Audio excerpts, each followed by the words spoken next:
നമസ്കാരം, JB ജംഗ്ഷനിലേക്ക് സ്വാഗതം. മലയാള സിനിമയിൽ ഒട്ടേറെ കഥാപാത്രങ്ങളെ പ്രദാനം ചെയ്ത ജോമോളായിരുന്നു കഴിഞ്ഞ ദിവസം നമ്മുടെ അതിഥി. സിനിമയിൽ നിന്ന് മാറി കുടുംബിനിയായി ഇപ്പോഴൊരു വ്യവസായ സംരംഭകയായി ജീവിതം മുന്നോട്ട് പോകുന്നു. ജോമോളുമായിട്ടുള്ള സംഭാഷണം ഈ എപ്പിസോഡിലും തുടരാം. പിന്നെ ആ സെറ്റിലേക്കുള്ള വരവെങ്ങനെയാണ്? ദിലീപ് അങ്ങോട്ട് മാറി എനിക്ക് പിന്നെ ഭയങ്കര ടെൻഷനായിരുന്നു. കാരണം അതുവരെ ചോദിച്ചോളൂ. അല്ല, അതുവരെ നമ്മൾ ഓക്കെ ഫൈൻ റീടേക്ക് ഒക്കെ എടുത്തു കഴിഞ്ഞാൽ കുഴപ്പമില്ലാന്ന് വിചാരിച്ചു.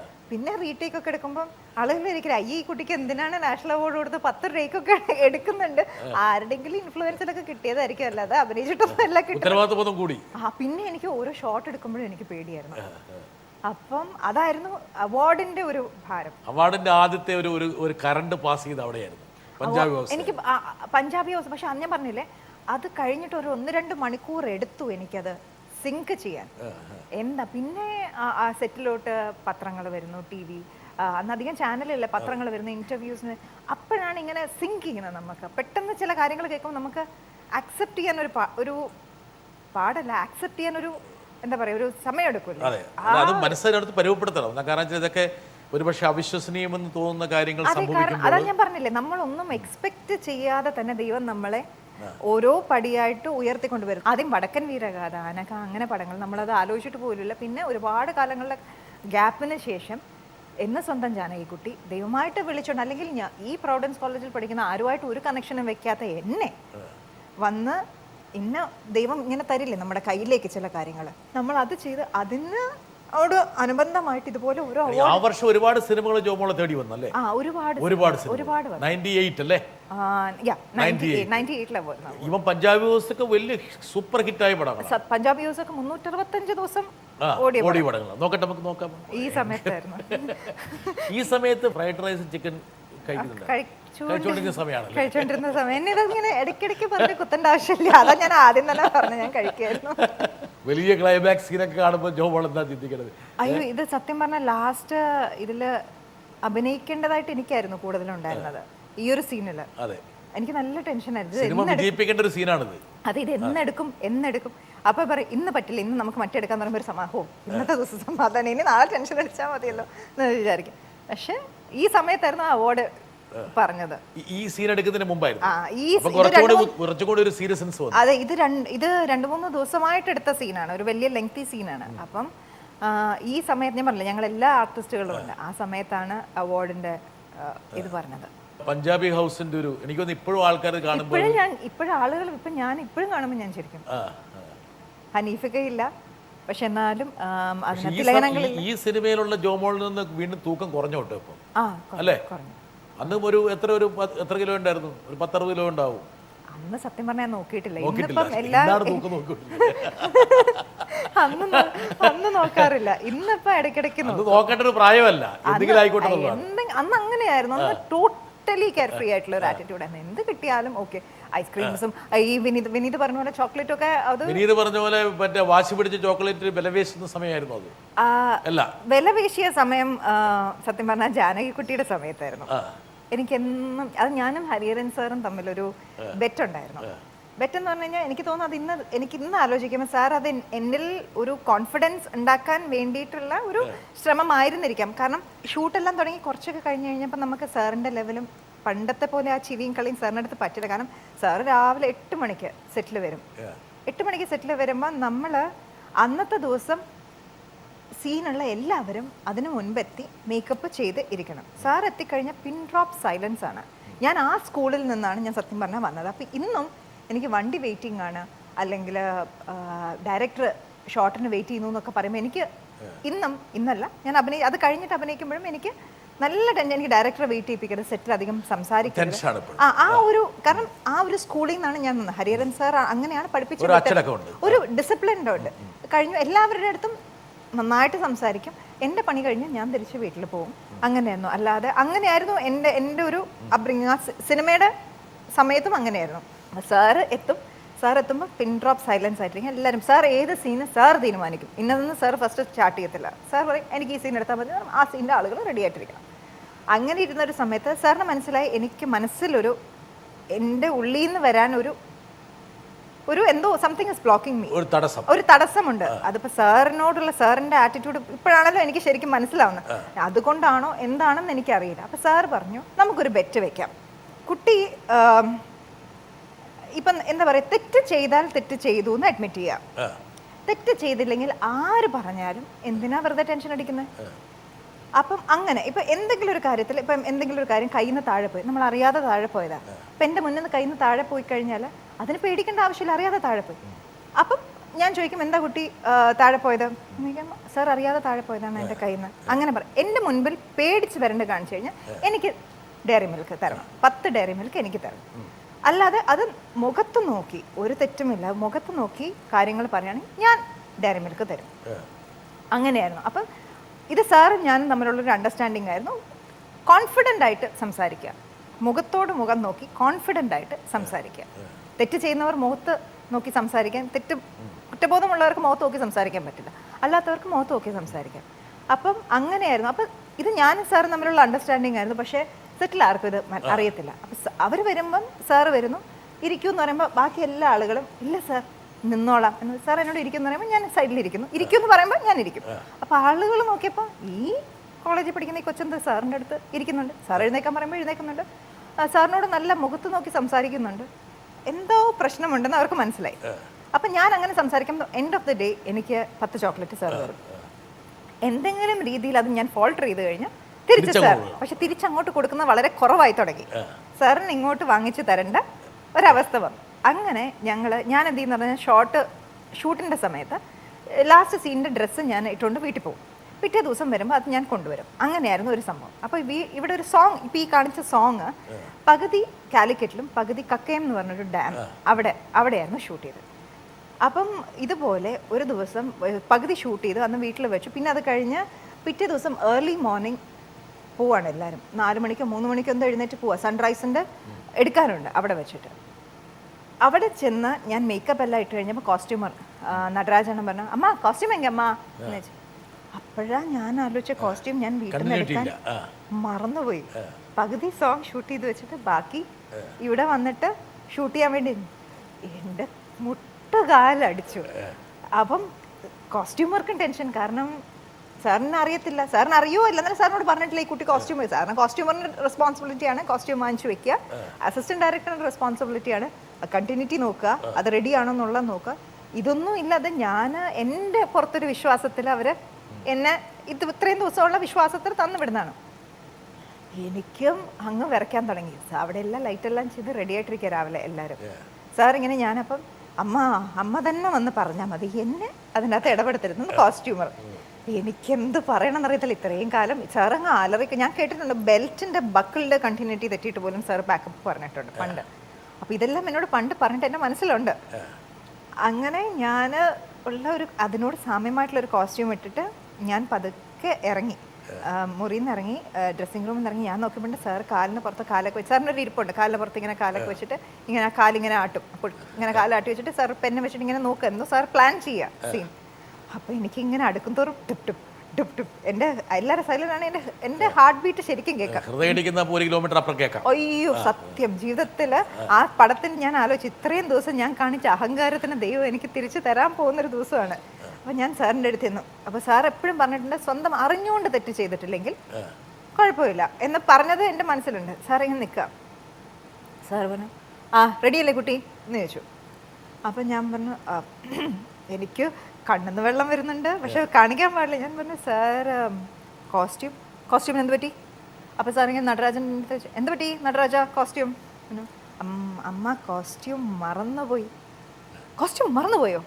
നിങ്ങളുടെ റെസ്പോൺസിബിലിറ്റി അല്ലേ അതെടുത്ത് വെക്കേണ്ടത് എന്നൊക്കെ ചോദിച്ചിട്ട് സാർ അങ്ങനെ പറയുന്നുണ്ട്. അസിസ്റ്റന്റ് ഡയറക്ടറിനും നടരാജനും കിട്ടി, ഇനി അടുത്ത ഞാൻ. അപ്പം ഞാനിങ്ങനെ എല്ലാം വാങ്ങാൻ റെഡി ആയിട്ടിരിക്കുമ്പോൾ സാർ എന്നോട് ചോദിച്ചു എന്ത് പറ്റി കോസ്റ്റ്യൂം മറന്നുപോയതാ? അപ്പോൾ ഇങ്ങനെ ഞാൻ പറഞ്ഞു സാർ അത് എന്നുമുള്ള ശീലമാണ്, ഞാൻ കോസ്റ്റ്യൂം ഇട്ടിട്ട് പോയിട്ട് തിരിച്ച് കയ്യിൽ കോസ്റ്റ്യൂം പിറ്റേ ദിവസം വരുമ്പോൾ കൊണ്ടുവന്ന് ഞാൻ മറന്നുപോയോ? ഞാൻ പറഞ്ഞു മറന്നുപോയി സാർ, അല്ലാതെ ഞാൻ അറിഞ്ഞുകൊണ്ട് ചെയ്തതല്ല. വെളുപ്പിന് എഴുന്നേറ്റ് വന്ന് ഉറക്കത്തിൻ്റെ ക്ഷീണം കൊണ്ട് ലേറ്റായിട്ട് കിടന്ന് ഉറക്കത്തിൻ്റെ ക്ഷീണം കൊണ്ട് മറന്നുപോയി. ഞാൻ വെച്ചാൽ എൻ്റെ ദൈവമേ പാക്കപ്പ് പറയും, പ്രൊഡ്യൂസർ എന്നെ ചീത്ത വിളിക്കും, എല്ലാം ഇങ്ങനെ നിന്നപ്പോൾ സാർ വേണം ഓക്കെ അപ്പോൾ എടുത്ത ഭാഗം മുഴുവൻ മാറ്റൂ, നമുക്ക് പുതിയതായിട്ട് പാട്ട് തുടങ്ങാം. അപ്പം ഞാൻ ആലോചിച്ചു അത്രയും സാർ എടുത്ത പോർഷൻ കാലിക്കറ്റിൽ നിന്ന് എടുത്ത പോർഷൻ സാർ വേണ്ടെന്ന് വെച്ചു. പുതിയതായിട്ട് നമ്മളൊരു വസ്ത്രം കൊണ്ടുവരത്തിന്റെ പേരിൽ ആ എടുത്ത കുറച്ച് പോർഷൻസ് സാർ അങ്ങ് വേണ്ടാന്ന് വെച്ചു. അപ്പം ഞാൻ അന്ന് എനിക്ക് ചോദിച്ചില്ല. അന്ന് ഞാൻ പിന്നെ ഇനി എന്തെങ്കിലും ചോദിക്കാൻ വന്നാൽ ഞാൻ എപ്പോൾ ഇനി കേട്ടു എന്നുള്ള ഇതുകൊണ്ട് ഞാൻ ഒന്നും ചോദിച്ചില്ല. ഞാൻ ഡ്രസ്സ് മാറി വന്നു. ഞാൻ ഈ ഇടയ്ക്ക് ഞാൻ സാറിൻ്റെ അടുത്ത് വെച്ചു. ഞാൻ വെച്ചു സാറ് അന്ന് ഓർമ്മയുണ്ടോ സാർ എടുത്ത പോർഷൻ സാറ് വേണ്ടാന്ന് വെച്ചിട്ട്. അപ്പം സാർ എന്തുകൊണ്ട് അതന്ന് എന്നെ വഴക്ക് പറഞ്ഞപ്പം നമ്മൾ ഒരു കാര്യം I was teaching you confident ആയിട്ട് കാര്യം പറയാം. കുട്ടി കോൺഫിഡൻ്റ് ആയിട്ട് കാര്യം പറഞ്ഞപ്പോൾ എനിക്ക് മനസ്സിലായി അത് അറിഞ്ഞുകൊണ്ട് ചെയ്തതല്ല, അറിയാതെ പറ്റിയതാണ്. അപ്പം the next best option was to എന്ത് ചെയ്യാൻ പറ്റും, ഇനി എല്ലാവരും ബാക്കപ്പ് പറഞ്ഞു പോയി കഴിഞ്ഞാൽ പ്രൊഡ്യൂസർക്ക് ഒരുപാട് നഷ്ടം. അതിലും ഭേദം എടുത്ത പോർഷൻ ഓക്കെ വേണ്ടാന്ന് വെച്ച് വീണ്ടും റീഷൂട്ട് ചെയ്യാം എന്നങ്ങ് വിചാരിച്ചങ്ങ് റീഷൂട്ട് ചെയ്തു. ജീവിതത്തിൽ പല പാഠങ്ങളും ഈ സിനിമ ലൊക്കേഷനിൽ ഒരുപാട് അത് എസ്പെഷ്യലി ഹരിഹരൻ സാറിന്റെ അടുത്ത് നിന്ന് ഒരുപാട് പഠിച്ചു. ഒരുപക്ഷെ ആ പ്രായത്തിൽ പഠിക്കേണ്ടതിനേക്കാൾ കൂടുതൽ അറിവും ഒരുപാട് ഡിസിപ്ലിൻ പഠിച്ചു. ടൈമിന് എത്തണം, ടൈമിന് റെഡി ആവണം, ഒച്ചയും ബഹളവും പാടില്ല. ഇന്റർവൽ ടൈമിനാണെങ്കിലും ബ്രേക്കിന്റെ സമയത്താണെങ്കിലും കഴിച്ച് നമ്മൾ നമ്മുടെ കാര്യങ്ങൾ നോക്കും. എല്ലാവരുമായിട്ട് ഞങ്ങൾ വർത്താനം പറയും, സാറുമായിട്ട് ഇരുന്ന് കളിക്കും. ഒരു സ്വയം പര്യാപ്തത വന്നു ജീവിതത്തിൽ അല്ലേ? അതായത് സാധാരണ ഇതിൽ പാറി പാറി നടക്കേണ്ട ഒരു സമയത്ത് എനിക്ക് തോന്നുന്നു പക്വതയായി കുറച്ചുകൂടി. പണ്ടും വളർന്നു വരുന്ന സമയത്തും ഞാൻ അങ്ങനെ മൂത്ത കുട്ടി ആയതുകൊണ്ടായിരിക്കാം അങ്ങനെ ഒരു മെച്യൂർഡ് ആയിരുന്നു എന്ന് തോന്നുന്നു. അങ്ങനെയൊക്കെ അഹങ്കരിച്ചോളൂ പെട്ടെ കൊണ്ട്. ഇതൊക്കെ കോളേജിലും പരിസരത്തൊക്കെ പറ്റിയോ ഈ രീതിയിലുള്ള ഒരു? ഇല്ല, ഞങ്ങള് വിമൻസ് കോളേജ് ആയിരുന്നു. പറ്റാൻ ഒരു അവസരം കിട്ടിയിട്ടില്ല. അതിന്റെ മിസ്സിംഗ് ഇപ്പോഴും ഉണ്ട്. അതെനിക്ക് അറിയില്ല കേട്ടോ സത്യം പറയാം. കാരണം അങ്ങനത്തെ ഒരു എക്സ്പീരിയൻസ് ഇല്ലാത്തത് കൊണ്ട്. ഈ സിനിമയൊക്കെ ഇറങ്ങിയ ശേഷം ജോമോളെ ഒരുപാട് പേര് അന്നത്തെ കാലത്ത് പിന്നെ ഫോണൊന്നും ആയി വരുന്നേ ഉള്ളല്ലേ? ഈ സമയത്തൊക്കെ ഉണ്ടായിരുന്നു ഫോൺ. ഈ സമയത്തുണ്ടായിരുന്നു ആൾക്കാർ SMS കോളൊക്കെ വിളിച്ചു തുടങ്ങി. ഇല്ല എനിക്ക് അങ്ങനത്തെ അന്ന് മൊബൈൽ ഫോണിന്റെ നമ്പർ അധികം ആർക്കും അറിയണ്ടായിരുന്നില്ല. വീട്ടിലേക്ക് വിളിക്കാറുണ്ടായിരുന്നു. ഞാൻ അങ്ങനെ അറ്റൻഡ് ചെയ്യാറില്ല. അച്ഛൻ ഒരു എന്താ പറയുക വീട്ടിലെ ഏറ്റവും പ്രധാനപ്പെട്ട ഒരു സ്വാധീനമായിരുന്നു. അതെ, അച്ഛൻ അല്ലെങ്കിൽ ബ്രദർ ഇവരാരെങ്കിലും ആയിരിക്കും അറ്റൻഡ് ചെയ്യുക. പിന്നെ ചില കോളുകൾ ചിലപ്പോൾ അവർ പറയും ഒരുപാട് പ്രാവശ്യമായിട്ട് വിളിക്കണമെന്നൊക്കെ പറയുമ്പോൾ നമ്മൾ ഉണ്ടെങ്കിൽ അറ്റൻഡ് ചെയ്യും. ചിലര് പിന്നെ അല്ല അൺവാണ്ടഡ് ടൈമിലൊക്കെ വിളിക്കാറുണ്ടല്ലോ, അപ്പൊ അങ്ങനെയുള്ളതൊന്നും അറ്റൻഡ് ചെയ്യാറില്ല. അങ്ങനെ എനിക്ക് തോന്നുന്നു അന്ന് മയിൽപ്പീലിക്കാവിന്റെ സമയത്ത് തന്നെ എടുത്തതിന്റെ എല്ലാ ദേഷ്യവും ഇപ്പം മുഖത്ത് കാണുന്നുണ്ട്. ഇതാ ഫ്രൈഡ് റൈസ് ഒക്കെ തിന്നിരുന്ന സമയമായിരുന്നു. ഈ സിനിമകളിലൊക്കെ ഈ പറഞ്ഞ ഡാൻസ് നമ്പേഴ്സ് ഒക്കെ കുറച്ചുകൂടെ ഫാസ്റ്റ് നമ്പേഴ്സ് ഒക്കെ ആയി വരുന്നൊരു സമയമായിരുന്നു. ഡാൻസ് ഒക്കെ പഠിച്ചിട്ടുണ്ടല്ലോ? ഞാൻ സരസ്വതി ടീച്ചറിന്റെ അടുത്ത് ഡാൻസ് പഠിച്ചിട്ടുണ്ട്. ഞാൻ 3 വയസ്സിലെ ടീച്ചറിന്റെ അടുത്ത്. അതൊക്കെ സിനിമയിൽ കുറച്ചും കൂടി ഒരുപാട് ടൈമിങ്ങിനും നമുക്ക് ഡാൻസിനും എല്ലാത്തിനും ഒരുപാട് ഹെൽപ്പ് ചെയ്തിട്ടുണ്ട്. സരസ്വതി ടീച്ചറിന്റെ സ്റ്റുഡന്റ് ആണ് ഞാൻ ചെറുപ്പത്തിലേ തൊട്ട്. ഞാൻ വേണം അന്നത്തെ ഒരു വലിയൊരു ഹിറ്റ് പാട്ട് കാണിച്ചു തരാം. ദിലീപിന്റെ കോപ്രായം കണ്ട് അറിയാതെ ചിരിച്ചു പോയതായിരിക്കും. അതെ എനിക്ക് ഭയങ്കര പ്രയാസമായിരുന്നു ചിരി കൺട്രോൾ ചെയ്യാൻ. പഞ്ചാബി ഹൗസിന്റെ സമയത്തൊക്കെ എനിക്ക് ഭയങ്കര പ്രയാസമായിരുന്നു ചിരി. അതും ദീപസ്തംഭം ആശ്ചര്യത്തിലൊക്കെ ഇവരെല്ലാം ഷോട്ടിന്റെ സമയത്താണല്ലോ പല കാര്യങ്ങളും ചെയ്യുക. എനിക്ക് പ്രിപ്പയർഡ് ആയിരുന്നിട്ട് പോലും എനിക്ക് ചിരി കൺട്രോൾ ചെയ്യാൻ പറ്റാത്ത അവസ്ഥയാണ്. അപ്പൊ പിന്നെ പ്രിപ്പയർഡ് അല്ലാത്ത സമയത്ത് ഒരുപാട് പ്രയാസപ്പെട്ടു ഇവരുടെയൊക്കെ കൂടെ. ദിലീപന്റെ സ്പെഷ്യലി കൂടെ ചെയ്യുമ്പോൾ ചിരി കണ്ടു. എനിക്ക് ചീത്ത വഴക്ക് കേട്ടിട്ടുമുണ്ട് ഡയറക്ടേഴ്സിന്റെ കയ്യിൽ നിന്ന്. കാരണം ഷോട്ട് നന്നായിട്ട് വരുമ്പോഴായിരിക്കും ഞാൻ ചിരിച്ച് കുളമാക്കുന്നത്. ഇതിനിടയിലൊക്കെ പഠനം എങ്ങനെ പോയി ജോമോളെ? പഠനം ഇതിന്റെ ഇടയിൽ നിന്ന് തിരിച്ച് വീട്ടിലോട്ട് ചെല്ലുമ്പോ അയ്യോ പരീക്ഷയാണല്ലോ, ഇനി എത്ര പഠിക്കാനുണ്ട്. പ്രത്യേകിച്ച് മാത്സും സയൻസ് മാത്സ് പിന്നെ ഞാൻ ലാസ്റ്റ് ഞാൻ എക്സാം എഴുതിയില്ല മാത്സ്. സയൻസിൽ ലാബ് ഒക്കെ ഉണ്ടല്ലോ.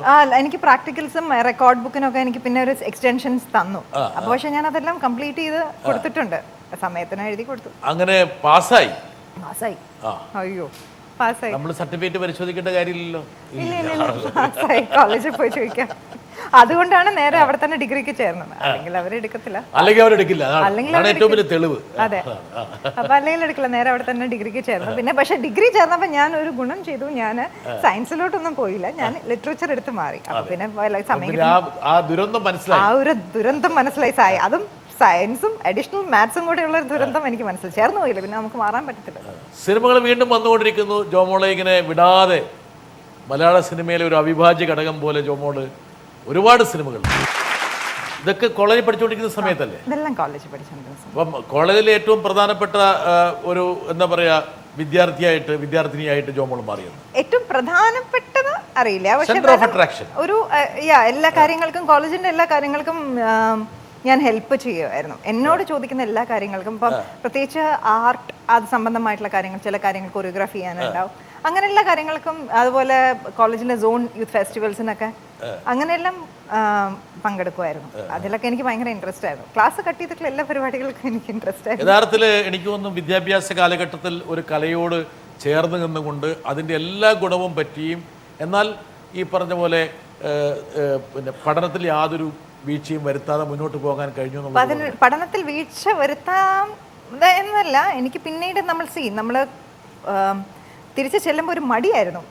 ഇനി ഇതെല്ലാം ഇരുന്ന് വായിച്ചിരുന്നു എഴുതുന്ന പരീക്ഷ എന്ന് പറയുന്നത് പണ്ടത്തെ പോലെ ഒരു ബേർഡൻ ആയല്ലോ എന്ന് ഞാൻ ആലോചിച്ചിരുന്നു. കാരണം തിരിച്ചു ചെല്ലുമ്പോൾ നമുക്കുണ്ടല്ലോ, നമുക്കൊന്ന് റിലാക്സ് ചെയ്താൽ മതി എന്നായിരിക്കും. തിരിച്ചു ചെല്ലുമ്പോഴായിരിക്കും നാളെ പരീക്ഷ തുടങ്ങും, പിന്നെ ഇരുന്ന് ഈ ബുക്കെല്ലാം ഇരുന്ന് വായിക്കണ്ടേ. അപ്പം കഴിവതും ഞാൻ വീഴ്ച വരുത്താൻ ശ്രമിച്ചിട്ടില്ല. പക്ഷെ എന്നാലും ശരിക്കും പറഞ്ഞാൽ ഇതിന്റെ ഈ തിരക്കിനിടയിലൊന്നും അടിച്ചുപൊളിച്ച് ജീവിക്കാൻ പറ്റിയിട്ടില്ല. തിരിച്ചു ചെല്ലുമ്പോൾ കോളേജ് എനിക്ക് ഇഷ്ടമായിരുന്നു. കോളേജ് പഠിത്തം അയ്യോ ഇനി എനിക്ക് പഠിക്കാനുണ്ടല്ലോ എന്ന് നമ്മളെപ്പോഴും ആലോചിക്കില്ല. തിരിച്ചെന്ന് ഇനി എത്രയാ പഠിക്കാനുള്ള 2 മാസം കൂടിയുള്ളൂ. ഇന്ന് ഒരുപക്ഷെ ജോമോളെ തിരിച്ച് റീമൈൻഡ് ചെയ്ത് അങ്ങോട്ട് വിടുവാണെങ്കിൽ എന്ത് മാറ്റമായിരിക്കും ഒരുപക്ഷെ അവിടെ ഉണ്ടാക്കുമായിരുന്നു. സിനിമയുണ്ട്, കോളേജുണ്ട്. അന്ന് ഇത് രണ്ടും വലിയ ടെൻഷനായിരുന്നു. എന്നുവെച്ചാൽ ഒബ്ലിഗേഷനാണ്, സിനിമയോടുള്ള ഒബ്ലിഗേഷനുണ്ട്, പഠിത്തത്തോടുള്ള ഒബ്ലിഗേഷനുണ്ട്, വീടുണ്ട്, എല്ലാം ഉണ്ട്. ഇപ്പോഴതൊക്കെ നോക്കുമ്പോൾ തിരിഞ്ഞു നോക്കുമ്പോൾ അന്ന് അനുഭവിച്ച ടെൻഷനൊക്കെ വെറുതെ ആയിരുന്നു, ആവശ്യമില്ല. അത് സത്യമാണ്. കാരണം 10ാം ക്ലാസ് പഠിക്കുമ്പോൾ എല്ലാവരും പറയും 10ാം ക്ലാസ് ആണ് ജീവിതത്തിലെ ഏറ്റവും വലിയത്, അതാണ് നമ്മുടെ ജീവിതം നിർണ്ണയിക്കാൻ പോകുന്നത്. പക്ഷെ നമ്മൾ 10ാം ക്ലാസ് പഠിച്ച് പാസ്സായി കഴിയുമ്പോഴാണ് അതൊന്നുമല്ല ഇമ്പോർട്ടൻ്റ്. അത് 11ാം ക്ലാസ്സിലേക്ക് കയറാനുള്ള ഒരു ചവിട്ടുപടി മാത്രം. പിന്നെ പറയും 11th കംപ്ലീറ്റ് ചെയ്യണം, 11th ഭയങ്കര ഇമ്പോർട്ടൻ്റ് ആണ്. 12th അത്ര ഇല്ലെങ്കിലും 11th ഭയങ്കര.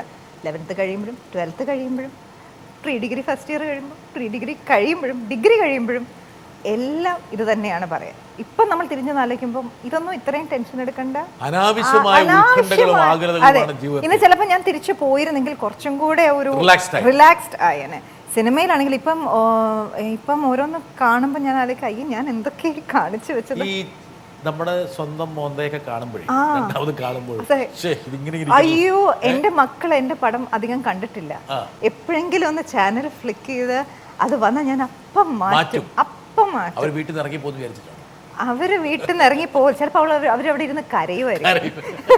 അതുകൊണ്ട് ഈ ചില പിള്ളേരുടെ എന്ന് പറഞ്ഞ് കരയത്തില്ലേ നമ്മളെ കാണുമ്പോൾ. കാരണം ഞാൻ ആലോചിക്കും ഇപ്പം ഞാൻ അങ്ങോട്ട് കുറച്ചും കൂടെ ഡ്രസ്സിനും മേക്കപ്പിനും നമ്മുടെ എക്സ്പ്രഷൻസ് ഒക്കെ മാറ്റാമായിരുന്നു. കുറച്ചും കൂടെ ഒന്ന് നാച്ചുറൽ ആവായിരുന്നു. ഇത്ര അഭിനയിക്കേണ്ട ആവശ്യമില്ലായിരുന്നു എന്ന് ഇപ്പൊ തോന്നുന്നു. ഓരോ രംഗങ്ങൾ കാണുമ്പോൾ ഇത് തന്നെയാണ് ജോമോടെ മുഖം ഓരോ വരുമ്പോഴൊക്കെ എന്തൊരു അല്ലേ. അയ്യോ സത്യം ഞാൻ അതൊക്കെ എന്ത് മേക്കപ്പ് എന്തോ ഞാൻ ഈ കാണിച്ചു വെച്ചേക്കുന്നത്. ഇപ്പൊ അന്ന് അറിയില്ലായിരുന്നു, പക്ഷെ ഇന്ന് ഞാൻ കാണില്ല എന്റെ സിനിമകൾ. ജോമോളെ എപ്പോഴും അങ്ങനെ എന്താ കാരണം വെച്ചാൽ ഇപ്പോൾ ആരോ പറഞ്ഞ പോലെ പ്രേം നസീറിന്റെ രംഗം കണ്ട ആൾക്കാർ ചിരിക്കുമ്പോൾ അതിന് ഓരോ ഘട്ടത്തിൽ അങ്ങനെ സിനിമകൾ പാസ് ചെയ്തുകൊണ്ടേയിരിക്കും. ആ കാലഘട്ടത്തിന് അനുയോജ്യമായിട്ടുള്ള ഒരു രീതിയിലാണ് നമ്മൾ. അതല്ല ഇതിപ്പോ കാലഘട്ടത്തിന് അനുയോജ്യമായിട്ടുള്ളതാണോന്ന് അറിയില്ല, പക്ഷെ ഞാൻ ആലോചിക്കുകയായിരുന്നു ഞാൻ എന്തോ ഈ കാണിച്ചു വെച്ചത് എന്നെനിക്കിപ്പോ തോന്നി. ഇങ്ങനെയാണോ അഭിനയിക്കേണ്ടത്? ചിലപ്പോൾ ഇന്ന് ചിലപ്പോൾ കിട്ടിയാൽ കുറച്ചും കൂടി ബെറ്റർ ആക്കാമായിരുന്നു നമ്മുടെ അപ്പിയറൻസ് എല്ലാത്തിലും. ഈ ഫ്രൈഡ് റൈസ് ഒന്നും ഇങ്ങനെ കഴിക്കാൻ. ഏത് രംഗമാണ് പിന്നെ ജോമോൾക്ക് ഏറ്റവും ചമ്മലത് പ്രദാനം ചെയ്ത രംഗം? അങ്ങനെ ഒരുവിധം എല്ലാ രംഗങ്ങളും എനിക്ക് എന്നെ തന്നെ. എന്തൊരു സത്യസന്ധതയാണ് ജോമോൾക്ക് ജീവിതത്തിലുള്ളത്. അത് ജീവിതത്തിലും അങ്ങനെയാണ്. അല്ല സത്യം ഒരുവിധം എല്ലാം ഇപ്പം നിറമെല്ലാം കാണുമ്പോൾ ഞാൻ ആലോചിക്കും ദൈവമേ ഞാൻ എന്തൊക്കെ കാണിച്ചു വെച്ചിരിക്കുന്നത് കുറച്ചും കൂടെ ഒരു നാച്ചുറാലിറ്റി വരുത്താമായിരുന്നു എന്നാലോചിച്ചു. ജോമോളുടെ അടുത്തൊരു കുടുംബ സുഹൃത്തിനെ, നമുക്കെല്ലാം വേണ്ടപ്പെട്ട നമ്മുടെയൊക്കെ സുഹൃത്തായിട്ടുള്ള ഒരാളെ കൊണ്ടുവരട്ടെ. സിനിമയിൽ എൻ്റെ ആദ്യകാലം, ഒരുപക്ഷെ എൻ്റെ കുട്ടിക്കാലം, ആ സമയത്താണ് ശരിക്കും കുഞ്ഞായിരുന്ന ജോമോളെ ആദ്യമായി കാണുന്നത്. വളരെ കൗതുകമുള്ള ചില മുഖങ്ങളുണ്ടാവും അല്ലേ. നമ്മൾ മോഹൻലാലിനെ കുറിച്ചും അങ്ങനെ പറയും. വടക്കൻ വീരഗാഥയുടെ ഷൂട്ടിങ്ങിന് ഒരു പ്രൊസഷനാണ്, പല്ലക്കിലിരുത്തി കൊണ്ടുപോകുന്നതിൻ്റെ കുട്ടിക്കാലത്ത് എങ്ങനെ സംഭവിച്ചു. അത് പിന്നെ ജോമോൾ വളർന്ന് മാധവിയായി കഴിഞ്ഞ് അതേ പല്ലക്കിൽ മാധവി ഇരുന്നുള്ള ഷോട്ടുകൾ, മുന്നിൽ ഏട്ടൻ എന്ന നിലയ്ക്ക് ആരോമൽ ചേകവരായി ഞാൻ നടക്കുന്നത് എൻ്റെ കുട്ടിക്കാലം ചെയ്ത, എനിക്ക് തോന്നുന്നു ആ കുട്ടിയുടെ പേര് സോജൻ എന്നാണെന്ന് തോന്നുന്നു, ഡോക്ടറാണ് ഇപ്പോൾ. അപ്പോൾ വിനീത് കുമാർ ഇവരെല്ലാം ഉണ്ട് ആ രംഗം എടുക്കുമ്പോൾ. നല്ല ചുട്ടുപൊള്ളുന്ന വെയിലത്താണ്, മെയ് മാസത്തിലോ മറ്റോ ആണ്, തൃത്താലയിലാണ്. MT അദ്ദേഹത്തിൻ്റെ നാടിനടുത്ത് തന്നെയാണ് ഇത് ഷൂട്ട് ചെയ്തിരുന്നത്. അപ്പോൾ അന്നൊക്കെ ഷോട്ടിന് ഇടയ്ക്ക് ഒരു സൗഹൃദം പങ്കിടുന്നതിലാണ് ഞാൻ എൻ്റെ കുട്ടിക്കാലം സിനിമയിൽ എന്ന് ഞാൻ പറഞ്ഞത്. ചെറിയ ആൾക്കാരുമായിട്ട് ഭയങ്കര അടുപ്പമായി, ഇപ്പോഴും അങ്ങനെ തന്നെയാണ്. ആ നിലയ്ക്ക് തുടങ്ങിയ ഒരു ബന്ധം എന്ന് പറയുന്നത് ഇപ്പോഴും എൻ്റെ വീട്ടിൽ, എൻ്റെ കുടുംബത്തിൻ്റെ ഭാഗമായി അത് തുടർന്നുകൊണ്ടേയിരിക്കുന്നു. ഇതിനിടയ്ക്ക് വളരെ രസകരങ്ങളായ ഒരുപാട് സംഭവങ്ങളുണ്ടായിട്ടുണ്ട്. ഒരുപക്ഷെ ഞാനത് പറയുമ്പോൾ ഒരു നേര് നിറഞ്ഞ ടെക്സ്റ്റ് ചിലപ്പോൾ ഇതിനിടയ്ക്കൊക്കെ ഞാൻ കാണാത്ത സംഭവിച്ച പല കാര്യങ്ങളുമുണ്ട്. ഒരു ഒളിച്ചോട്ടം തന്നെയാണ് പ്രധാനമായിട്ടും നടന്നത്. അന്ന് ഞാൻ ഈ ദമ്പതിമാരെ പോലീസ് നെറ്റിൽ കുടുക്കാൻ വേണ്ടി കോഴിക്കോട് എയർപോർട്ടിൽ ഇമിഗ്രേഷൻ വഴിയും അവിടുത്തെ പോലീസ് വഴിയും എല്ലാ റെയിൽവേ സ്റ്റേഷനിലും ഇൻഫർമേഷൻ കൊടുത്ത് പിടിപ്പിക്കാൻ ഞാൻ അന്ന് ശ്രമിച്ചിരുന്നു. പക്ഷേ എനിക്ക് അന്നും ജോമോളുടെ അമ്മ വിളിച്ച് പറഞ്ഞത് ഒരു ചന്ദ്രശേഖര പിള്ള മോളെ തട്ടിക്കൊണ്ടുപോയി എന്ന് മാത്രമാണ് പറഞ്ഞത്. ഇതേതാണ് ഈ ചന്ദ്രശേഖര പിള്ള എന്നൊക്കെ പറയുമ്പോൾ നമുക്ക് പെട്ടെന്ന് മനസ്സിലോടിയെത്തുന്ന ഒരു 55, 60, 70 വയസ്സുള്ള ഒരാളെന്ന് പറയുന്ന ഒരു വിഷ്വലാണ് മനസ്സിലേക്ക് ഓടിയെത്തിയത്. ഈ ചന്ദ്രശേഖർ പിള്ള എന്ന് പറയുന്ന ചന്തു എൻ്റെ വീട്ടിലെ സന്ദർശകനായിരുന്നു. ചന്തുവിൻ്റെ ഒരു ബന്ധുവായ ദീപ്തി എൻ്റെ അച്ഛൻ്റെ ഏറ്റവും അടുത്ത സുഹൃത്തിൻ്റെ മകളാണ്. ആ വഴിക്ക് ഇവിടെ വന്നിട്ടുണ്ട്, ജോമോൾ ഇവിടെ ഉള്ളപ്പോൾ വന്നിട്ടുണ്ട്. പക്ഷേ ഈ ബന്ധം ഞങ്ങൾക്ക് ആർക്കും അറിയില്ലായിരുന്നു.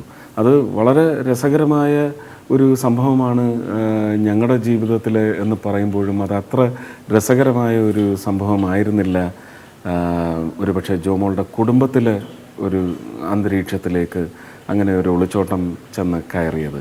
തീർച്ചയായിട്ടും ജോമോൾ അതിന് വളരെ വിശദമായൊരു മറുപടി, എനിക്കും എൻ്റെ കുടുംബത്തിനും അതിലൊരു പങ്കും ഉണ്ടായിരുന്നില്ല. പക്ഷേ ഇന്ന് ഒരു ദാമ്പത്യ ജീവിതത്തിൻ്റെ നല്ല നടപ്പിൽ തീർച്ചയായിട്ടും എൻ്റെ കുടുംബത്തിന് പങ്കുണ്ട്. അവർ തിരുവനന്തപുരത്ത് വന്നാൽ എൻ്റെ വീട്ടിലാണ് താമസിക്കുന്നത്. ആർജ എനിക്കിട്ട് ഒരുപാട് പാര വെച്ചിട്ടുണ്ട്. കാണുന്ന കുട്ടികളോടെല്ലാം പറയും, സുയമാമിൻ്റെ അടുത്ത് പോലെ കെട്ടിപ്പിടിച്ച് ഞെക്കി ഉമ്മ തരും. ആർജയും മറുപടി പറയേണ്ടി വരും. ഞാൻ ഇതിലേക്കൊന്നും പ്രവേശിക്കണ്ടെന്ന് വിചാരിച്ചതാണ്. എൻ്റെ സുഹൃത്ത് സുരേഷ് ഗോപി, ഇനിയിപ്പോൾ സുരേഷ് ഗോപി എന്നോട് പണങ്ങും. സുരേഷ് ഗോപി ഉറപ്പായിട്ട് എന്നോട് പണങ്ങാൻ ഒരു കാരണം തേടി കിടക്കാണ് സുരേഷ് ഗോപി. അത് സുരേഷ് ഏട്ടൻ പറഞ്ഞതുപോലെ. സുരേഷ് ഏട്ടൻ എന്താ പറഞ്ഞത്? ഞാനിപ്പോ എനിക്ക് സുരേഷ് ഏട്ടൻ എന്ന് പറഞ്ഞു കഴിഞ്ഞാൽ ബാക്കിയുള്ളവര് കാണുന്ന പോലെ സിനിമ ആക്ടർ എനിക്കിപ്പോഴും അതോ MP എനിക്കിപ്പോഴും അങ്ങനെ കാണാൻ പറ്റില്ല. എനിക്ക് സുരേഷ് ഏട്ടൻ്റെ അടുത്ത് ഒരുപാട് പേർക്ക് പല കാര്യങ്ങളും പറയാൻ പേടിയാണ്. സുരേഷ് ഏട്ടൻ്റെ അടുത്ത് എനിക്കിപ്പോഴും ഒരു പേടിയുമില്ല. സുരേഷ് ഏട്ടൻ്റെ അടുത്ത് മുഖത്ത് നോക്കി ഞാൻ കാര്യങ്ങൾ പറയും, സുരേഷ് ഏട്ടൻ അതുപോലെ തിരിച്ചു പറയും എല്ലാം. അങ്ങനെ ആ ഒരു എൻ്റെ മൂത്ത ചേട്ടൻ എന്നുള്ള ആ ഒരു സ്ഥാനം ഗാർഡിയനാണ്. തെറ്റ് കണ്ടാൽ എന്നെ വഴക്ക് പറയും, തിരിച്ച് എനിക്ക് സുരേഷ് ഏട്ടൻ ചെയ്യുന്നത് എന്ത് തെറ്റെന്ന് തോന്നിക്കഴിഞ്ഞാൽ തിരിച്ച് ഞാനും പറയും. തിരുവനന്തപുരത്ത് ചെന്ന സുരേഷ് ഏട്ടൻ്റെ വീട്ടിലാണ് താമസിക്കാറ്.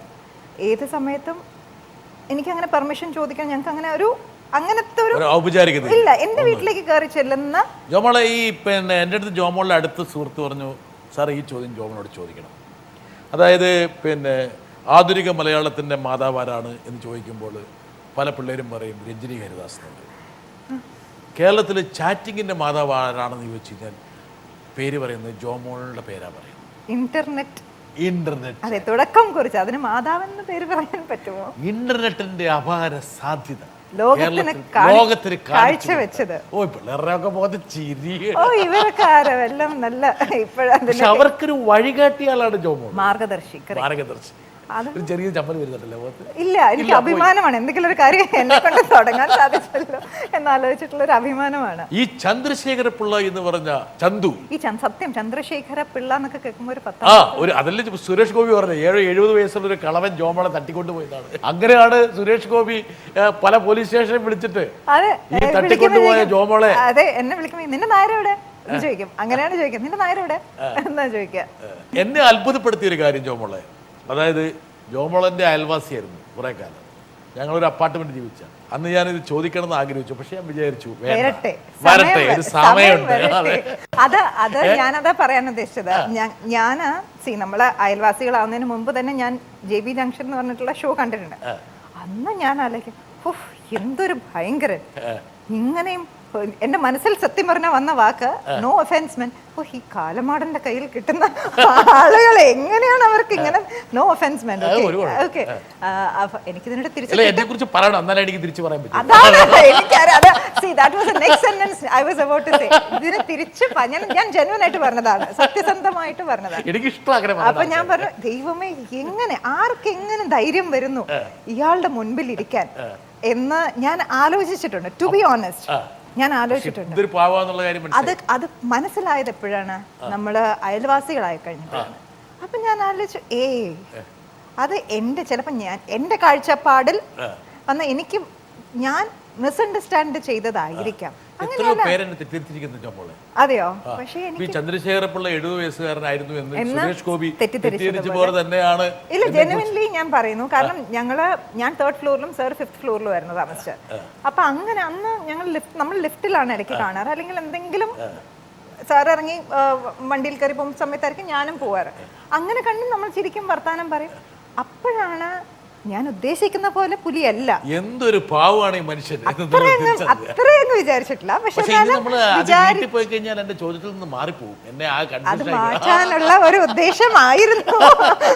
പക്ഷെ ഒരു കാര്യം ഞാൻ നോട്ടീസ് ചെയ്തു, അന്ന് സംസാരിക്കുമ്പോൾ ഇത്രയും ചിരിക്കാറുണ്ടായിരുന്നു, കുറച്ചുകൂടെ ഫോർമൽ ആയിരുന്നു, കണ്ണിൽ ഒരു സീരിയസ്നെസ് ഉണ്ടായിരുന്നു. ഇന്ന് യു മച്ച് മോർ റിലാക്സ്ഡ്. ഇന്നല്ല, ഇപ്പം ഓഫ് ലേറ്റ്. അപ്പൊ എന്റെ സ്വഭാവത്തിൽ വന്ന ഒരുപാട് മാറ്റങ്ങളെ ജോമോളിക്ക് നിരീക്ഷിച്ചോണ്ടിരിക്കും. അങ്ങനെ ഞാൻ നല്ല കാര്യങ്ങൾ നിരീക്ഷിക്കുകയാണ്. അപ്പൊ എനിക്ക് തോന്നി, ഐ ഡോണ്ട് നോ, ജനറലി എനിക്കറിയില്ല, എനിക്ക് അങ്ങനെ തോന്നി. കണ്ണിന്റെ കുറച്ച് പവർ കുറഞ്ഞുകൊണ്ടിരിക്കുക എന്തോ. പക്ഷെ കണ്ണിൽ ഒരു തെളിച്ചം, മുഖത്ത് ഒരു പ്ലസന്റ് ആയിട്ടുള്ള, എനിക്ക് ഇത്രയൊക്കെ സൂപ്പിടാൻ പറ്റുള്ളൂ. എനിക്കിതിൽ കൂടുതൽ സൂപ്പിടാൻ. അപ്പൊ ഞാൻ പറയാൻ ഉദ്ദേശിച്ച ആ ധാരണ, ആ താങ്കളെ കുറിച്ചുള്ള നല്ല മനുഷ്യനാണ്, പാവമാണെന്നുള്ള ധാരണ വീണ്ടും എനിക്ക് നിലനിർത്തിക്കൊണ്ട് പോകണമെന്ന് ആഗ്രഹമുണ്ട്. അപ്പോൾ സുരേഷ് ഗോപി പറഞ്ഞത് ചാറ്റിങ്ങിന്റെ മലയാളത്തിൽ ചാറ്റിങ്ങിന്റെ മാതാവാണ് നമ്മുടെ ജോമോൾ. ഇതെങ്ങനെ ഈ വിദ്യ പഠിച്ചിട്ടില്ല, എന്നെ കമ്പ്യൂട്ടർ ആരും പഠിച്ചിട്ടില്ല. ഇപ്പം എൻ്റെ ഹസ്ബൻഡ് പറയും, മൊബൈൽ ഫോൺ നിനക്ക് തന്നെ എന്തെങ്കിലും ഒരു പ്രശ്നമുണ്ടെങ്കിൽ ആരെങ്കിലും എൻ്റെ അടുത്ത് വന്ന് അതെന്താ ചെയ്യേണ്ടതെന്ന് ചോദിച്ചു കഴിഞ്ഞാൽ ഞാൻ ചെയ്യുമ്പോൾ അത് ശരിയായിട്ട് വരുന്നു. അതെങ്ങനെയെന്ന് ചോദിച്ചാൽ എനിക്കറിയില്ല. അതെങ്ങനെയെന്ന് ചോദിച്ചു കഴിഞ്ഞാൽ എനിക്കറിയില്ല. എനിക്ക് പ്രേക്ഷകരോട്, നിങ്ങളുടെ ആരുടെയെങ്കിലും മൊബൈൽ ഫോൺ കേടാവുകയാണെങ്കിൽ ഇവിടെ കൊണ്ട് എൻ്റെ ഹസ്ബൻഡ് പറയും, നിനക്കൊരു ഷോപ്പ് ഇട്ട് തന്ന് നിന്നെ അവിടെ ഇരുത്താം, നീ ഒരുപാട് കാശുണ്ടാക്കുക, എന്തെങ്കിലുമൊക്കെ കാര്യങ്ങൾ എങ്ങനെയാ ശരിയാവുന്നതെന്ന് എനിക്കറിയില്ല. അപ്പൊ അന്ന് ഷൂട്ട് കഴിഞ്ഞ് വന്ന് ഇങ്ങനെ, അന്ന് പബ്ലിക് ചാറ്റ് ആയിരുന്നു ഉണ്ടായിരുന്നത്. ബേസിക്കലി പബ്ലിക്കായിട്ട് ചാറ്റ് ചെയ്യും. അപ്പം എനിക്ക് അനുവദിച്ച സമയം, അന്ന് ഡയലപ്പ് കണക്ഷൻ ആയിരുന്നു, ഈ ടെലിഫോണിൽ നിന്നുള്ള കണക്ഷൻ ആയിരുന്നു. അപ്പം താഴെ വല്ല ആവശ്യത്തിന് വീട്ടിൽ നിന്ന് ഫോൺ വിളിക്കാൻ എടുക്കുമ്പോഴേക്കും ഈ എന്നുള്ള ഒച്ച കേൾക്കുന്നത്, ഈ നമ്മൾ കണക്ഷൻ മാറ്റി കുത്തും. അപ്പൊ ചീത്ത കേൾക്കും, ഏത് നേരം ഇന്റർനെറ്റിലാണോ എന്നൊക്കെ ചോദിക്കും. അപ്പൊ അങ്ങനെ കിട്ടുന്ന വളരെ ആരും കാണാത്ത ആ ഒരു സമയത്ത് ചാറ്റ് ചെയ്യുമായിരുന്നു. ആ ചാറ്റിൽ വന്നിട്ട് ചന്ദ്രശേഖര പിള്ള വന്നിട്ട് അത് അങ്ങനെ വന്നു. പിന്നെ അത് പ്രൈവറ്റ് ചാറ്റായി. പബ്ലിക് ചാറ്റ് എന്ന് പറയുമ്പോൾ എനിക്കറിയില്ല. ടു ബി ഓണസ്റ്റ്, ഞാൻ ചന്ദ്രശേഖർ പിള്ള എന്ന് പറയുന്ന ഒരാള് എൻ്റെ അടുത്ത് സംസാരിക്കുന്ന രീതി, ചില കാര്യങ്ങൾ അതിപ്പം ഞാൻ എന്താ പറയാ, ഒരു സിനിമയുണ്ട്, അർച്ചന കവി, ഉർവശി ചേച്ചി, മുകേഷ് ചേട്ടനൊക്കെ അഭിനയിച്ച, യെസ് എക്സാക്ട്ലി. അപ്പൊ അതിനകത്തൊരു ഇൻവിസിബിൾ മാൻ ഉണ്ടായിരുന്നു, സുരേഷ് ഗോപി. അപ്പം എൻ്റെ അടുത്ത് സംസാരിക്കുന്നവർ, ഇപ്പം ഞാൻ പ്രോബ്ലങ്ങളോ അങ്ങനത്തെ സംഭവങ്ങളല്ല, ജനറലി സംസാരിക്കുമ്പോൾ എനിക്ക് എൻ്റെ കാഴ്ചപ്പാട്, ചില കാര്യങ്ങളെക്കുറിച്ചുള്ള എൻ്റെ കാഴ്ചപ്പാടുകളും മാറ്റി തന്ന ഒരു ആളായിരുന്നു. എക്സാക്ട്ലി, അജ്ഞാതനല്ല, പേര് ചന്ദ്രശേഖർ. പക്ഷേ ചന്ദ്രശേഖർ എന്നാണ് അത് കറക്റ്റ്. ഏജോ ഒന്നും പറഞ്ഞിട്ടില്ല, ഞാൻ അങ്ങോട്ട് ചോദിക്കാനും പോയിട്ടില്ല, സംസാരിച്ചു. പക്ഷെ സംസാരത്തിൽ റെസ്പോണ്ട് ചെയ്യുന്ന രീതി കണ്ടപ്പോൾ ഒരു പ്രായമായ മനുഷ്യൻ, ഒരുപാട് അനുഭവജ്ഞാനമുള്ള മനുഷ്യൻ എന്നുള്ള രീതിയിലായിരുന്നു. അപ്പം ഞാൻ ഗ്രാൻഡ് പാ എന്നായിരുന്നു വിളിച്ചുകൊണ്ടിരുന്നത്. കാരണം അത്രയും അനുഭവജ്ഞാനവും പറഞ്ഞു തരുന്ന രീതികളും ഒക്കെ അങ്ങനെയായിരുന്നു ഞാൻ വിളിച്ചുകൊണ്ടിരുന്നത്. അപ്പം ഗ്രാൻഡ് പാ എന്ന് വിളിച്ചുകൊണ്ടിരുന്ന സമയത്ത് വളരെ ലിമിറ്റഡ് ആയിരുന്നു. പിന്നെ അത് ഇമെയിൽ എന്ന് പറയുമ്പോൾ അവർക്ക് ഷിപ്പിൽ നിന്ന് അനുവദിക്കുന്ന മെയിലുകൾ, ആ ഷിപ്പിലാണ്, ഞാൻ ഇങ്ങനെയാണ് ഷിപ്പിൽ വർക്ക് ചെയ്യുന്നു എന്ന് പറയും. അന്നും ഇന്നും എൻ്റെ ഒരു സ്വഭാവം എന്ന് വെച്ചാൽ ഞാനൊന്നും കിഴിഞ്ഞ് ചോദിക്കത്തില്ല. എവിടെയാണ് ജോലി, എന്താണ് പഠിച്ചത്, അപ്പോൾ ഇപ്പോൾ എവിടെയാണ്, ഞാനൊന്നും ചോദിക്കില്ല. ഞാൻ അങ്ങോട്ട് ചോദ്യങ്ങൾ വളരെ കുറവാണ്. അപ്പോൾ ഷിപ്പിലാണ് ജോലി എന്നറിയാം, അപ്പോൾ എന്നോട് ചോദിച്ചു ഞാൻ ഇങ്ങനെ പഠിക്കുകയാണെന്ന് പറഞ്ഞു. അപ്പം ഞാനിങ്ങനെ അപ്പോൾ എന്താണ് പഠിക്കുന്നത് അങ്ങനെ അപ്പം ഞാൻ അഭിനയിക്കുന്നു എന്ന് പറഞ്ഞു. അന്ന് മലയാളിയാണെന്ന് പറഞ്ഞിട്ടില്ല ആള്. അപ്പം മലയാളം ബാക്ക്ഗ്രൗണ്ട് ഉണ്ട്, കാരണം അച്ഛനും അമ്മയും മലയാളികളാണ്. പക്ഷെ എനിക്ക് മലയാളം അറിയത്തില്ല, ഇപ്പോഴും സംസാരിച്ചല്ലോ. അപ്പം എനിക്കും മലയാളം അധികം അറിയത്തില്ല. മലയാളം പറയും, നന്നായിട്ട് പറയും, പക്ഷേ ഈസ് കംഫർട്ടബിൾ വിത്ത് ഇംഗ്ലീഷ്. അപ്പം എന്നിട്ട് അപ്പം അങ്ങനെ സംസാരിച്ചു. അപ്പം വേറെ ഒരു ഷിപ്പിൽ നിന്ന് വരുന്ന ഒരു ഇമെയിൽ ID നിന്നാണ് വരുന്നത്. ഇപ്പം ഞാൻ അങ്ങോട്ട് തിരിച്ചയക്കുമ്പോഴും വളരെ കുറച്ചേ എനിക്ക് ഇമെയിൽ ചെയ്യാൻ പറ്റത്തുള്ളൂ, കാരണം അത് ഇവരുടെ മെയിൻ ആളത് വായിച്ചു കഴിഞ്ഞിട്ട് ഫോർവേഡ് ചെയ്തു. അങ്ങനെയാണ് അത് ഫോർവേഡ് ചെയ്യുന്നത്. ആൻഡ് ഒരുപാട് ലെങ്ത് ആയി കഴിഞ്ഞ് കഴിഞ്ഞാൽ പറ്റത്തില്ല, ആ ഷിപ്പിലോട്ട് ചെല്ലാൻ പറ്റത്തില്ല മെയിൽ. അങ്ങനെ വളരെ കുറച്ച് അവരുടെ ഒരു ഷിപ്പിൻ്റെ ഒരു ഇമെയിൽ നിന്നാണ് വരുന്നത്. അങ്ങനെ ഡെയിലി സംസാരിക്കുമായിരുന്നു. അങ്ങനെ സംസാരിച്ച് എനിക്കെന്തോ ഒരുപാട് ഇഷ്ടം തോന്നി. എത്ര പ്രായം എന്നൊന്നും എനിക്കറിയില്ലായിരുന്നു. പക്ഷേ ജോമോള, ഇതിനിടയ്ക്ക് നമ്മുടെ ഈ ഷോയുടെ ഒരു ഡയറക്ടർ കൂടിയായിട്ടുള്ള M രാജീവ്, അയാൾ ഇതിനൊരു വിദഗ്ധരാണ്. അപ്പോൾ അയാൾ പറയണം ഇങ്ങനെയുള്ള ചാറ്റിംഗ് തുടങ്ങുന്നതിന് മുമ്പ് ASL എന്നുള്ള റൂളുണ്ട്. അതായത് ഏജ്, സെക്സ്, ലൊക്കേഷൻ, ഈ 3 നമ്മൾ ഡിക്ലെയർ ചെയ്യണം. അങ്ങനെ വല്ലതും ഉണ്ടായിരുന്നു? ഇല്ല, അന്ന് പ്രൈവറ്റ് ചാറ്റ് അല്ല, പ്രൈവറ്റ് ചാറ്റിൽ നമ്മൾ എല്ലാവരും പുള്ളി പോർട്ടൽ വരുമ്പോൾ ഈ പ്രൈവറ്റിലായിട്ട് പബ്ലിക് ചാറ്റ് ഉണ്ടാവുമല്ലോ, എല്ലാ ആൾക്കാരും ഇങ്ങനെ കയറി ഇറങ്ങി അങ്ങനെ ചാറ്റ് ചെയ്ത് കഴിഞ്ഞിട്ട് പ്രൈവറ്റ് ആണും പെണ്ണും ആണെന്നുള്ളത് അപ്പോഴേ അറിയാം. ഞാൻ ഇന്ന ആളാണെന്നും ഞാൻ മീഡിയയിലാണെന്നും സിനിമയിലാണെന്നും പറഞ്ഞു, പക്ഷെ എന്നെ അറിയില്ല. മലയാള സിനിമ അപ്പോൾ നിങ്ങൾ ഒരു ഇഷ്ടം വന്നു തുടങ്ങി? ഇല്ല, ഇഷ്ടം എന്ന സെൻസ് ഒരു ഡിപെൻഡൻസിയും ഇല്ല. ഓക്കേ, പക്ഷെ I use to expect his emails. I use to expect. അപ്പോൾ ഒരു ക്യൂരിയോസിറ്റി ആയിരുന്നു ആ ഇമെയിൽ കാണുമ്പോൾ. സത്യം പറഞ്ഞാൽ ഫസ്റ്റ് ഇമെയിൽ വന്നപ്പോൾ, ആ ഷിപ്പിൻ്റെ മെയിൽ വന്നപ്പോൾ നോർമൽ ഈ ഇപ്പോൾ ഉള്ള പോലെ അന്നത്തെ പോലെ യാഹു, ഹോട്ട്മെയിൽ എന്നുള്ള ഇമെയിൽ ID അല്ല. ഇപ്പോഴും എനിക്ക് ഓർമ്മയുണ്ട്, പൈസസ് എക്സ്പ്ലോറർ, അതാണ് ഷിപ്പിൻ്റെ പേര്. പൈസസ് എക്സ്പ്ലോറർ @CO അങ്ങനെ എന്തൊരു വലിയ ഇമെയിൽ ID. അപ്പം നോർമലി എൻ്റെ ഒരു സ്വഭാവം വെച്ചിട്ട് അത് വായിക്കുന്നതിന് മുമ്പ് അത് സ്പാം ആണെന്ന് പറഞ്ഞു ഞാനത് ഡിലീറ്റ് ചെയ്യും. എൻ്റെ ഒരു എക്സ്പീരിയൻസ്. പക്ഷേ അത് ഔട്ട്ലുക്കിലാണ് എൻ്റെ മെയിൽ കോൺഫിഗർ ചെയ്തത് കൊണ്ട് മോളിൽ തൊട്ട് താഴെ ഇമെയിൽ അങ്ങ് ഓപ്പൺ ആയി വന്നു. അല്ലായിരുന്നെങ്കിൽ ഔട്ട്ലുക്കിലല്ല, ഞാനിപ്പോൾ എൻ്റെ ഒറിജിനലി എൻ്റെ യാഹു മെയിലിൽ പോയിട്ടാണ് ഞാൻ ഓപ്പൺ ചെയ്തതെങ്കിൽ ഞാൻ ആ മെയിൽ അപ്പോഴേ ഞാനത് മാറ്ററും കൂടെ താഴെ വന്നതുകൊണ്ട് hi I am so and so now we can shift to email എന്നുള്ള രീതിയിൽ വായിച്ച്, അല്ലായിരുന്നു ഞാനത് ഡിലീറ്റ് ചെയ്തേ. സത്യം. പിന്നെ ഞാനത് ഡിലീറ്റ് ചെയ്തായിരുന്നെങ്കിൽ പിന്നെ ഒരിക്കലും നമ്മൾ ചാറ്റിൽ കാണില്ലായിരുന്നു. അത് ഔട്ട്ലുക്ക് ഉപയോഗിക്കുന്നതുകൊണ്ട് മാത്രം സംഭവിച്ചു. അതെ, അത് ഔട്ട്ലുക്കിലോട്ട് ഈ വലിയ ബന്ധത്തിന്റെ ഒരു ഉത്തരവാദിത്വം ഔട്ട്ലുക്ക് എക്സ്പ്രസ് ആണ്. ഇന്നും എനിക്ക് ഔട്ട്ലുക്ക് എക്സ്പ്രസ് ഉണ്ട്. അപ്പം അങ്ങനെ പരിചയം, അങ്ങനെ സംസാരിച്ചു. പിന്നെ ഞാൻ അങ്ങോട്ട് അയച്ചു. പിന്നെ അപ്പം എനിക്ക് പിന്നെ എന്ന് പറയുന്നത് എനിക്കൊന്നും ക്രിപ്റ്റിക് ആക്കാൻ പറ്റത്തില്ല. എനിക്ക് അങ്ങ് ഞാൻ സംസാരിക്കാൻ തുടങ്ങിയാൽ എനിക്ക് 2 എക്സ്ട്രീമാണ്. ഇപ്പം ഷേന പറഞ്ഞ പോലെ ഞാൻ എല്ലാവരുടെ വിചാരം ഞാൻ ഇൻട്രോവേർട്ടാണ്. സത്യം പറഞ്ഞാൽ എനിക്ക് കംഫർട്ടബിൾ അല്ലെങ്കിൽ ഞാൻ കംഫർട്ടബിൾ ആണെങ്കിൽ നിങ്ങൾ വിസിൽ അടിച്ചിട്ട് എന്നെ നിർത്താൻ പറയും, ആ രീതിയിൽ. അപ്പം അതാണ് എൻ്റെ ഒരു ലെവല്. അപ്പം ഞാനപ്പം എനിക്ക് അപ്പം ഇത്ര ലൈനേ പാടുള്ളൂ. അപ്പം അത് ഒരു മെയിൽ അയക്കും, പുറമെ അടുത്ത ഫ്രഷ് മെയിലായിട്ട് വീണ്ടും അതിന് ബാക്കി അയക്കും. അപ്പം എന്നോട് പറയും ഇത്രയൊന്നും മെയിൽ അയക്കണ്ട, ഒരു മെയിലൊക്കെ മതി എന്ന് പറയും. അങ്ങനെ സംസാരിച്ച് അപ്പം പിന്നെ പതുക്കെ ഞാൻ പറഞ്ഞു ഇങ്ങനെ സിനിമയിലാണ്. അപ്പം പുള്ളിക്ക് അറിയില്ല, പുള്ളിക്ക് അന്ന് മമ്മൂട്ടി, മോഹൻലാൽ, സുരേഷ് ഗോപി, ശോഭന, ഇത്ര പേരെ മലയാളത്തിൽ അറിയുള്ളൂ. അപ്പം എൻ്റെ അടുത്ത് പറഞ്ഞിട്ടുണ്ട് Shobana is my all time favourite actress എന്ന് പറഞ്ഞു. അപ്പം ഞാൻ പറഞ്ഞു ഇപ്പോൾ ഞങ്ങൾ ഇങ്ങനെയാ എന്നെല്ലാം പറഞ്ഞു. അല്ല, അപ്പം ഞാൻ പറഞ്ഞു അറിയില്ല. സത്യം പറഞ്ഞു കഴിഞ്ഞാൽ എനിക്ക് ഭയങ്കര സമാധാനമായി. എന്നെ കണ്ടിട്ടില്ലേ, ഈ കോലമല്ലേ കാണുന്നത്, അപ്പം എന്നെ കണ്ടിട്ടില്ല എന്നെനിക്കൊരു സമാധാനമായി. ഞാൻ പറഞ്ഞു ഓക്കെ. പിന്നെ ഞാൻ പറഞ്ഞു പുതിയ ഒരു ആക്ടറിനെ കുറിച്ച് ഇങ്ങനെ ഷിപ്പിൽ ബാക്കി ആളുകൾ പറഞ്ഞത് കുഞ്ചാക്കോ, അതും സ്പെൽ ചെയ്തത് കറക്റ്റ് ആയിരുന്നില്ല, അങ്ങനെ എന്തോ പറയുന്ന കേട്ടിട്ടുണ്ടെന്ന് പറഞ്ഞു. ഞാൻ പറഞ്ഞു and I M currently doing A film with him. അത് മയിൽപ്പീലിക്കാവ് ചെയ്തിരുന്ന സമയം. And I M currently doing A film with him. Okay, അപ്പം മെയിൻ ലെവലിലുള്ള ആക്ട്രസ് ആണ് അല്ലേ, പുള്ളി വിചാരിച്ചു ഞാൻ എക്സ്ട്രാ ആണ്. അപ്പം ഞാൻ പറഞ്ഞു അങ്ങനെ പറയാം എന്ന് പറഞ്ഞു. അങ്ങനെ പറഞ്ഞു കഴിഞ്ഞപ്പോൾ പുള്ളി പറഞ്ഞു ഞാൻ ഇങ്ങനെ ഞങ്ങൾ പിന്നെ കുറച്ചുകൂടെ ഇപ്പോൾ വീട്ടിൽ ആരൊക്കെയുണ്ട് അങ്ങനെയുള്ള ആ ഒരു ലെവലിലോട്ട് എത്തി. അപ്പോൾ പുള്ളിയെ ഡിസ്ക്രൈബ് ചെയ്തത് എന്ന് പറഞ്ഞു കഴിഞ്ഞാൽ കഷണ്ടി ആണ്, ഡാർക്കാണ്, വല്ലാതെ കഷണ്ടിയാണ്. 30-35 വയസ്സുണ്ട് അന്ന് തന്നെ. പല്ല് ഉന്തിയിട്ടുണ്ട്. അതിപ്പോൾ എല്ലാം ഇങ്ങനെ എന്ന് പറഞ്ഞാൽ നമ്മൾ മാട്രിമോണിയലിൽ കൊടുക്കുന്ന പോലെ അല്ല പറഞ്ഞത്. ഇങ്ങനെ ഞാൻ മനസ്സിലാക്കിയെടുത്തു. ഇടയ്ക്കുള്ള കോൺവെർസേഷനിൽ ഇങ്ങനെ ഓരോ കാര്യങ്ങൾ വരുമ്പോൾ ഓരോന്ന് പറയുമ്പോൾ എനിക്ക് മനസ്സിലാവും ഓക്കെ തല ഇങ്ങനെ എന്തോ പറഞ്ഞപ്പോൾ പറഞ്ഞു വെയിൽ തലയിൽ മുടിയില്ല കഷണ്ടി ആയതുകൊണ്ട് പുറത്തോട്ട് ഇറങ്ങിയപ്പോൾ നല്ല വെയിലായിരുന്നു എന്ന് പറഞ്ഞപ്പോൾ എനിക്ക് മനസ്സിലായി ആൾക്ക് കഷണ്ടി ഉണ്ട്. അങ്ങനെ ഓരോ കാര്യങ്ങൾ മനസ്സിലാക്കി. അപ്പോൾ പറഞ്ഞു എൻ്റെ ചിലപ്പോൾ പറയും എക്സസൈസ് ചെയ്യാൻ പറ്റില്ല, എൻ്റെ കുടവയറ് കുറയുന്നേ ഇല്ല, ഇപ്പം എൻ്റെ സൈസ് വാങ്ങിച്ച ട്രൗസേഴ്സ് എല്ലാം മാറ്റണം എന്നൊക്കെ ഇങ്ങനെ പറയുമ്പോൾ ഞാൻ ആൾക്ക് കുടവയറ് ഓരോന്നിങ്ങനെ over the period of time ആണ് ഇങ്ങനെ പറഞ്ഞത്. അപ്പോൾ എനിക്കൊരു രൂപം എൻ്റെ മനസ്സിലുണ്ട്. 5 അടി 2 ഇഞ്ച് പൊക്കം, അദ്ദേഹം 5 അടി 11 ഉണ്ട്, 5 അടി 2 ഇഞ്ച്. അപ്പോൾ പറഞ്ഞു ആണോ, ഞങ്ങളുടെ വീട്ടിലെല്ലാവരും ഒന്നിൻ്റെ മുകളിൽ ഒന്ന് നിന്നാൽ പോലും 5 അടി 5 വരത്തില്ല, എല്ലാവരും ഷോർട്ടാണ് എന്ന് പറഞ്ഞു. അങ്ങനെയെല്ലാം പറഞ്ഞ് ഒക്കെ അപ്പം എനിക്ക് മനസ്സിലൊരു രൂപം വന്നു. പക്ഷെ പിന്നീടും എനിക്ക് പുള്ളിയുടെ കാഴ്ചപ്പാടുകൾ ഒരുപാട് എന്നെ അട്രാക്ട് ചെയ്തു. പല കാര്യങ്ങളും ഞാൻ നോക്കിക്കണ്ടുന്ന രീതിയിലല്ല പുള്ളി നോക്കിക്കാണുന്നത്.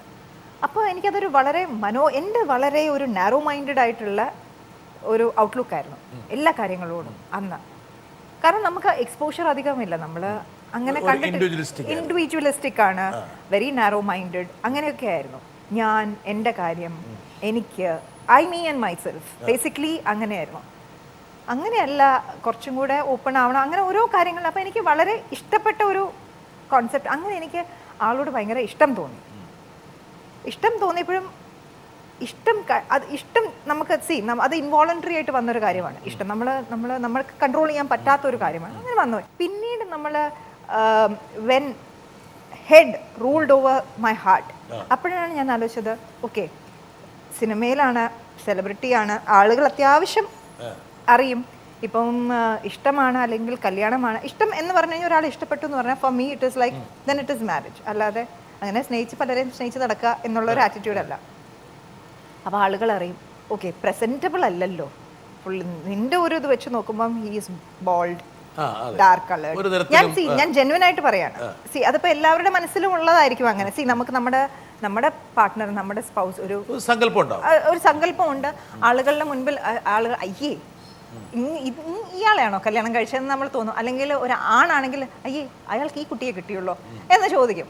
അങ്ങനെയൊന്നും ഞാനതാ പറഞ്ഞത്, ഒരു നാരോ മൈൻഡഡ് ആയിട്ടുള്ള ഒരു ചിന്താഗതിയായിരുന്നു. അപ്പം ഞാൻ ആലോചിച്ചു, അങ്ങനെ ഒരു സംഭവം വരുമ്പോൾ എനിക്ക് ഇഷ്ടമൊക്കെ മാറിപ്പോവോ, ഒരു പേടി ഉണ്ടായിരുന്നു. ബാക്ക് ഓഫ് ദ മൈൻഡ് ഉണ്ട്. കാരണം വണ്ണമുണ്ട്, കൊടവയറുണ്ട്, കറുത്തതാണ്, പൊക്കമില്ല, എനിക്ക് വലിയ പൊക്കമില്ല, പക്ഷേ പൊക്കമില്ല, പല്ലുന്തിയതാണ്. ഓക്കെ, എനിക്ക് ഒരു കോൺസെപ്റ്റ് ഇംഗ്ലീഷ് നല്ലതാണ്, ഓക്കെ അതെനിക്ക് മനസ്സിലായി. പിന്നെ കുറച്ചും കൂടെ കുറച്ചല്ല ഒരുപാട് ബ്രോഡർ ആയിട്ടുള്ള ഒരു ഔട്ട്ലുക്കാണ് എല്ലാ കാര്യം. അപ്പം ഞാൻ പിന്നീട് എന്ത് വന്നാലും ഇത് തന്നെ എന്ന് പറഞ്ഞു. അങ്ങനെ തീരുമാനിച്ചിട്ട് ഞാനാണ് അങ്ങോട്ട് പറഞ്ഞത്. വയസ്സ് 35 ഞാൻ അങ്ങ് വരുത്തി. എനിക്ക് അങ്ങനെ ഞാൻ പുള്ളിയായിട്ട് പറഞ്ഞിട്ടില്ല. I was 19. ആണ്. അപ്പം എന്നോട് എപ്പോഴും ചന്ത ചോദിക്കുന്നത്, നീ ഡെസ്പറേറ്റ് ആയിരുന്നോ എന്നെ ഇഷ്ടപ്പെടാൻ, എന്നുവെച്ചാൽ വേറെ ആരും കിട്ടാത്തത് കൊണ്ടാണോ ഇത്രയും ഒരു. അപ്പൊ ഞാൻ പറഞ്ഞു, ഞാൻ ഒരിക്കലും ഡെസ്പറേറ്റ് അല്ല. ഇത് ജോമോൾ ആരോട് ഷെയർ ചെയ്തില്ല, ഇതൊരു വലിയ ലോങ് പ്രോസസ് ആണ്. അതെ ആരോടും ആഗണൈസിംഗ് ആയിരിക്കുമല്ലോ ഭയങ്കരമായിട്ട്. അതെ ആരോടും ഞാൻ ഷെയർ ചെയ്തില്ല. ഇതെല്ലാം കഴിഞ്ഞിട്ട് ഞാൻ കുറച്ച് കാലം കഴിഞ്ഞപ്പോൾ എൻ്റെ ഒരു ക്ലോസ് ഫ്രണ്ട് ഉണ്ടായിരുന്നു, ബൂബു എന്ന് പറഞ്ഞിട്ട് കോളേജിൽ. അപ്പം ഞാനിങ്ങനെ അവളോട് കാര്യം പറഞ്ഞു. ഞാൻ പറഞ്ഞു, ഇങ്ങനെ ഒരാളുണ്ട്. അപ്പോൾ അവളോട് ഇങ്ങനെ മാറ്റി പറഞ്ഞപ്പോൾ അവളിങ്ങനെ ഓക്കെ. അപ്പം ഇതുപോലെ ക്ലാസ് കട്ട് ചെയ്ത് കോർണറിൽ പോയിരുന്നാണ് ഞങ്ങൾ 2 പീരീഡ് ഞാൻ കട്ട് ചെയ്തു. എന്നിട്ടാണ് പോയിരുന്നത് ഈ സംഭവം മുഴുവൻ പുള്ളിക്കാരോട് പറയുന്നത്. ഞാൻ പറഞ്ഞു, പുള്ളി ഷിപ്പിൽ നിന്ന് നാട്ടിലെത്തിയിട്ടുണ്ട്. I have not seen any of his photo. പക്ഷേ ഇതാണ് എൻ്റെ സങ്കല്പത്തിൽ പുള്ളി പറഞ്ഞതനുസരിച്ച് എൻ്റെ മനസ്സിലുള്ള ഒരു രൂപം. And he has not seen my photo also. So ഞാൻ എങ്ങനെ ഇരിക്കുന്നതെന്ന് പുള്ളിക്കറിയില്ല. അപ്പോൾ എന്നോട് പറഞ്ഞു, പുള്ളിക്ക് വന്ന് എന്നെ കാണണം. അപ്പോൾ എന്നോട് അവൾ ചോദിച്ചു, നീ ഇത്രയും വലിയൊരു റിസ്ക് ആണ് എടുക്കുന്നത്, അത് അതിൻ്റെ റെസ്പോൺസിബിലിറ്റി ഫുൾ നീ ഏറ്റെടുക്കുക. കാരണം നീ ഇഷ്ടമാണെന്ന് പറഞ്ഞു. ഇഷ്ടമാണെന്ന് ഞങ്ങൾ പരസ്പരം പറഞ്ഞിട്ട് 2 മാസം കഴിഞ്ഞിട്ടാണ് പുള്ളി കാണാൻ വരുന്നത്. അപ്പോൾ അത് ഇത്രയും വലിയ ഒരു, നീ ഷുവറാണോ? പുള്ളിയുടെ കാര്യം നമുക്കറിയില്ല, പുള്ളിയെ എനിക്കറിയ പോലുമില്ല. ഞാൻ പറഞ്ഞു, ഞാൻ ഷുവറാണ്. എന്നോട് പറഞ്ഞു, ഒരു ആവേശത്തിൻ്റെ പുറത്ത് നീ കയറി ചെയ്യുന്നത്. ഞാൻ പറഞ്ഞു, അല്ല, I was 100% ഷുവർ.